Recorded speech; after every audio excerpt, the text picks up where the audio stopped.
By the end of the 1630s, English settlers have established 6 significant colonies in the New World.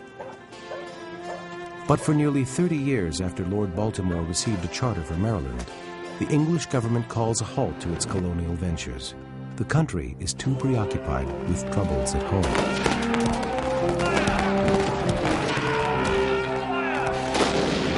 England is a weak power in the northwest corner of Europe.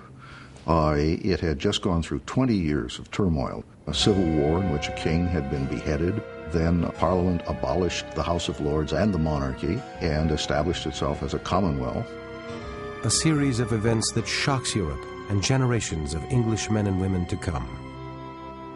For the next 9 years, England lives under the stern rule of Oliver Cromwell, leader of the opposition.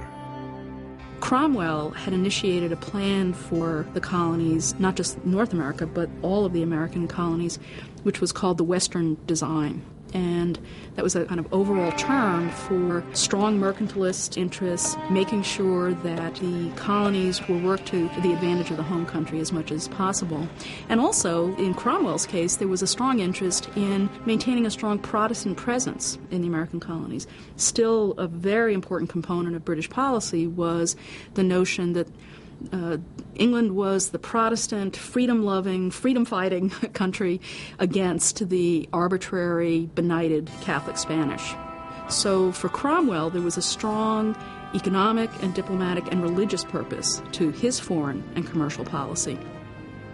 And once he died, then I think people discovered that there really wasn't much support for this non-traditional form of government, and it disintegrates in about 18 months or so.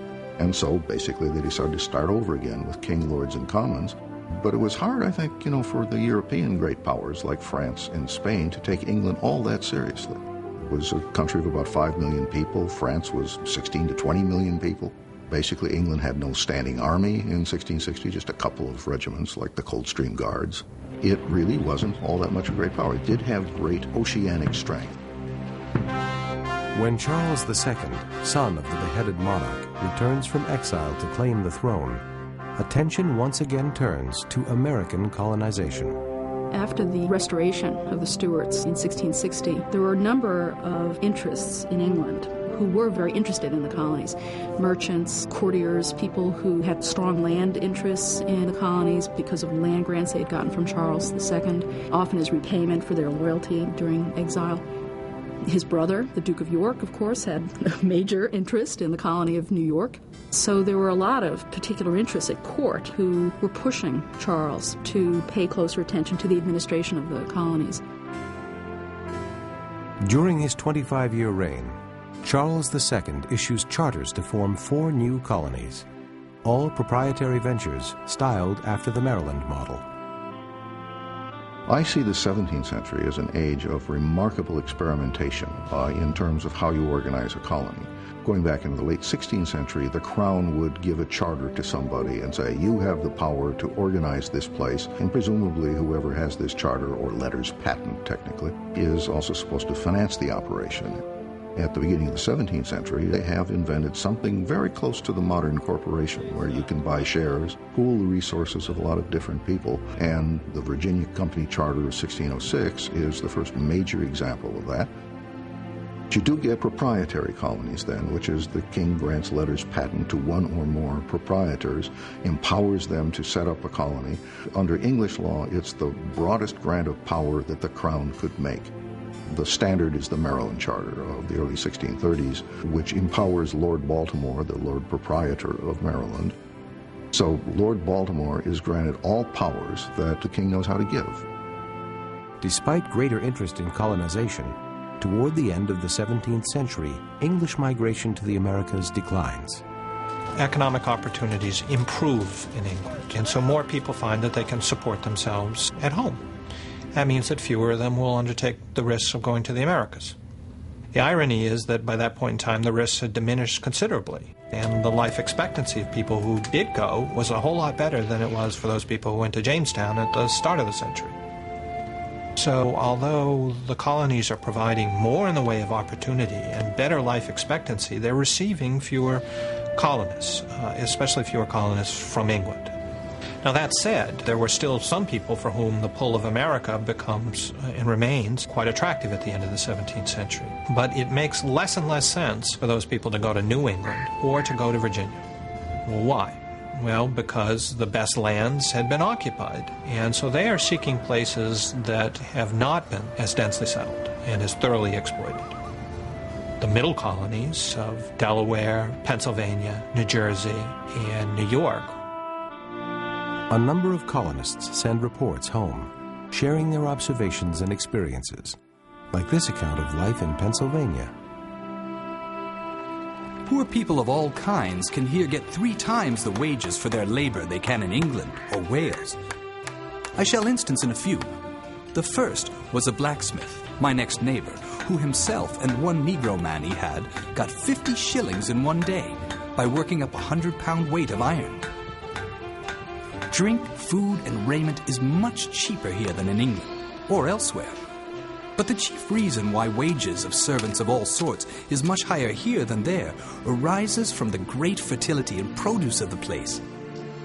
First, their land costs them little or nothing. In the second place, they have constantly good price for their corn. Thirdly, they pay no tithes, and their taxes are inconsiderable. The place is free for all persuasions, in a sober and civil way. Reader, what I have here written is not a fiction, flam, whim, or any sinister design, but in mere pity and pure compassion to the numbers of poor laboring men, women, and children in England, half-starved, that are continually wandering up and down looking for employment without finding any. Here are no beggars to be seen, nor indeed have any here the least occasion or temptation to take up that scandalous lazy life. Jealousy among men is here very rare, nor are old maids to be met with, for all commonly marry before they are 20 years of age. It is not clear how many settlers are enticed to Pennsylvania by Thomas's description, but for Quaker families, the religious freedom the colony offers is reason enough to come. Those who came to the middle colonies, the Quakers, came with a very distinct set of values which set them off from the Puritans. 2 just mention the most important. Their much greater regard for gender equality. Women were welcomed as spreaders of the Quaker faith, where Anne Hutchinson was banished from Boston for deigning to be a preacher. Quaker women travel as what are called public friends. I suppose that our closest synonym for that would be missionaries. To folks like the Puritans, it was absolutely scandalous that women would be allowed to have this measure of public authority.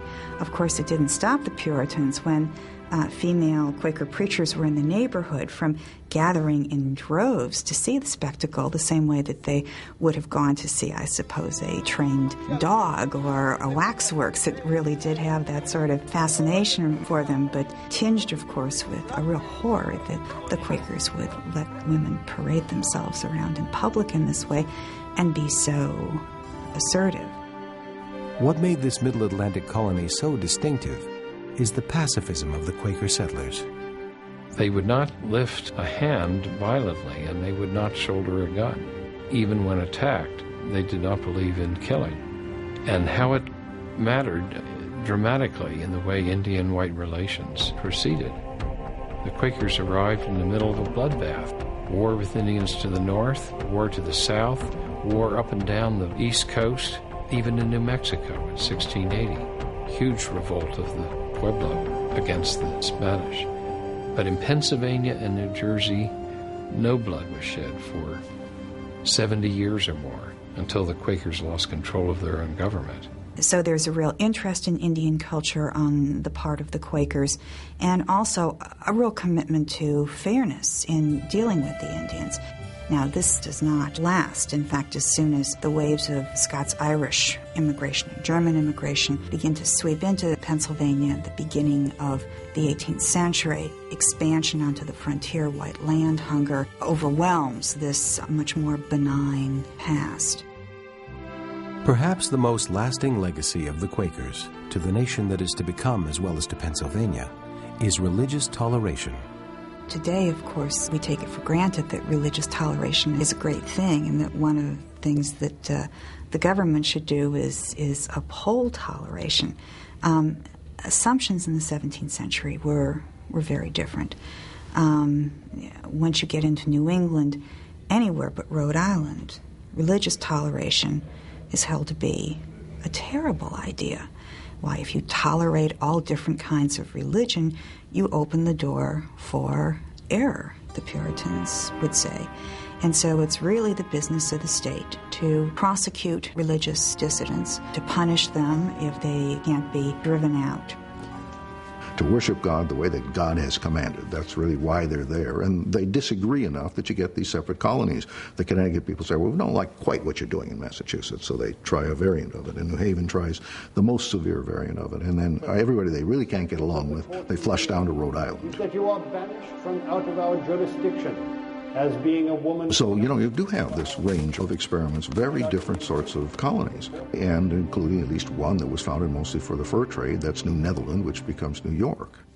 Now, of course, the practical benefit of encouraging religious toleration for the Quakers is that it makes it very easy to populate your colony if you're willing to take all comers. And so the Scots-Irish Presbyterians, the German Lutherans, and a variety of other smaller religious sects are drawn to Pennsylvania.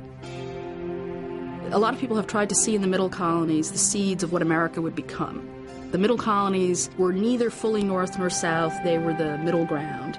The middle colonies were the melting pot, where there was greater diversity of all kinds, and that this somehow foreshadowed the pluralist society of 20th century United States. And they are also very dynamic economically, and you see a lot of early moves toward what we would later think of as early industrialization. So all these people pouring in meant that the construction trades had to grow. They relied heavily on a lot of immigrant labor, some of them indentured servants who would take up the work in mines and in construction trades. I think the main thing to say about the middle colonies would be its diversity in ethnic and economic and religious terms, as well as its dynamism. The lure of land, of opportunity, is so strong that some adventuresome settlers move away from the coastal areas to territory explored and occupied by the French. They are also tempted by the less densely populated regions of the South. When the Carolina colony opens up to settlement after 1670, we have hundreds of people who leave the West Indies or who leave the Chesapeake and who go to Carolina in order to get much larger farms than they could have gotten if they'd stayed in those older colonial districts. They don't have unrealistic expectations, and they have expertise that they've learned as young people growing up on West Indian plantations or on Chesapeake plantations or farms about how you make a New World environment profitable for yourself. And so Carolina benefits from being a second-generation colony that attracts people who come from families with colonial experience. Carolina is a fair and spacious province on the continent of America. This province, lying so near Virginia and yet more southward, enjoys the fertility and advantages thereof, and yet is so far distant as to be freed from the inconsistency of the weather, which is a great cause of the unhealthfulness thereof, also being in the latitude of the Bermudas. For though Bermuda be wonderful, healthy, and fruitful, yet is it but a prison to the inhabitants for want of room, and therefore many of them are come to Carolina, and more intend to follow. Spain continues to dominate the southwestern borderlands, but of greater concern to the English is their presence in Florida. Georgia was founded in part to be a haven for debtors, but in some ways its more important purpose was to be a buffer against the Spanish, in Florida to be a military buffer. Florida was a place where there are enormous land grants, no strong forms of authority. This is not a place where government, religion, the law have much sway. And during the 18th century, lots of people go to Florida with dreams of establishing one kind of empire or another, a utopia, a perfect society, a personal fiefdom. There are lots of schemes and plans, some of them quixotic, some of them more self-aggrandizing, and it's a wild place. In the British colonies along the Atlantic seaboard, new agricultural and commercial interests begin to thrive. At the same time, Britain finds itself in conflict with its European neighbors, the Spanish, the French, and the Dutch, over trade. And that means ultimately that England wants to control that trade and wants to exclude other people from any direct trade, other nations from any direct trade with the colonies. And that's what the Navigation Acts, which date from 1650, the main ones, to 1696, that's really what they're about. England trying to gain control of the trade of its overseas possessions and finding out that most of this trade was either run by New Englanders on their own or by the Dutch. The Dutch were taking most of the Chesapeake tobacco and bringing it to the continent of Europe without going through London. So England had these colonies which, as far as the state was concerned, weren't really benefiting England. Be it enacted by the King's most excellent Majesty, and by the Lords and Commons in this present Parliament assembled, and by the authority thereof, that from and after the 1st day of December 1660, no goods or commodities whatsoever shall be imported into or exported out of any lands, islands, plantations, or territories to His Majesty belong or in his possession, under the penalty of the forfeiture and loss of all the goods and commodities which shall be imported into or exported out of any aforesaid places in any other ship or vessel. So in the 1660s and 70s, you see a lot of people in England paying more attention to the commercial possibilities of the colonies and protecting the interests of the crown. Most of the efforts are met with difficulties. They try to get the Massachusetts Bay, for instance, to behave better toward the crown, to accept that they are truly subject to crown influence. They send commissioners to Massachusetts Bay to see what they're up to and why they think they're a commonwealth who doesn't have to answer to the crown. The crown is trying to get control of New England because New England built ships, and these ships are carrying tobacco where the crown doesn't want it to go. And so the only way the crown sees is that we've got to gain control of New England. But the major move toward greater crown control came under James II, who was a much more authoritarian character than Charles II.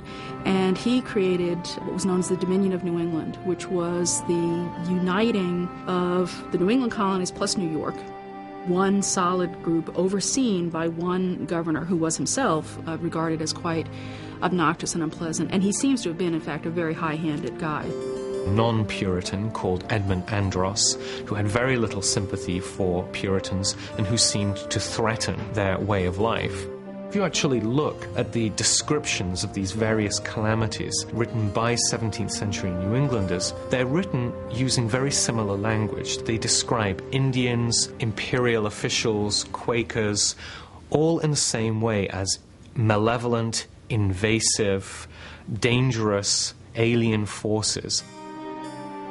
Under the Dominion of New England, the Crown said that it would not regard land titles as valid unless they were revalidated by the Crown, which threw into confusion and possible negation all kinds of land titles. So that made a lot of people in New England and in New York unhappy. It suspended or weakened the activities of local government, which was a blow.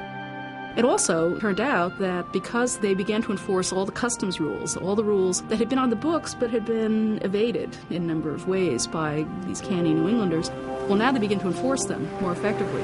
But as they enforced them more effectively, it proved counterproductive because all the trade dried up. So it was actually damaging to mercantile interests. James II is not only losing friends in America, he is also making powerful enemies in England by attempting to exercise autocratic control over Parliament. When the Glorious Revolution happens in England and has its counterpart in the colonies, and James II is overthrown and his governors in New England, Connecticut and Rhode Island resume their charters and continue under those charters until independence. But meanwhile, New York becomes a royal colony, New Jersey becomes a royal colony in 1702, Maryland for a while is also a royal colony, but then the Lord Proprietor becomes a Protestant, and so the king gives the colony back to him, but he knows that he's got to please the crown and abide by the rules of empire. So I would say for most of the 18th century, these surviving proprietary colonies function pretty much like royal colonies, the biggest exception being Pennsylvania, which still has a lot of peculiar features of its own. The Glorious Revolution in the colonies was one of tremendous instability and some confusion. in almost every colony, there was some kind of internal struggle, and often between an established elite that was closely linked to Crown authority and another more locally based elite, more kind of homegrown elite, competing elites within these colonies. And you see that in New York, you see it in Maryland, you see it in a different way in Massachusetts. So that's a period of great confusion. As a result of the Glorious Revolution, the colonists reinstate their representative assemblies and legitimize the idea that the colonists have some rights within the empire. A series of pamphlets were written during the period of the Dominion and immediately afterwards to, in part, justify the overthrow of the Dominion. And they're fascinating documents. They're called the Andros Tracts. And these tracts uphold a very strong and sophisticated view of self-government and of the rights of the people against the people who are in power, who are understood to be their servants, the servants of the people. So it's a very sophisticated political ideology, and it anticipates in many ways some of the ideas that we will see in the period of the Revolution. Well, the remarkable thing is that by the late 17th century, they moved in a common direction. That is, representative forms of government with the governors appointed by the Crown, but usually the representatives elected by the people, not by all the people, but at least by some of the people. So it was that kind of combination. It could very effectively govern agrarian and even early commercial kinds of relations. It wasn't very good at doing more than that. And one of the things the Crown had discovered is that it really could not get an awful lot done without the active participation and consent of at least enough settlers to make a difference. None of these colonies is a democracy with everybody voting or participating, but unless you get enough people willing to carry out the will of the Crown, it's not going to happen. It won't get carried out. And so it's not just participating in elections, but enough people to fill unpaid positions as magistrates and constables and things like that.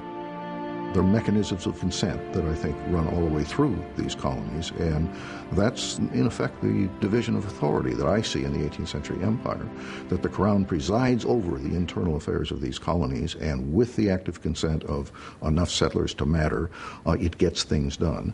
And Parliament's policy controls what's going to happen on the Atlantic and the other oceans of the world. As the first century of English settlement in America comes to an end, and as the colonists celebrate their victories over arbitrary British rule, they are in fact becoming more a part of the imperial system than ever before.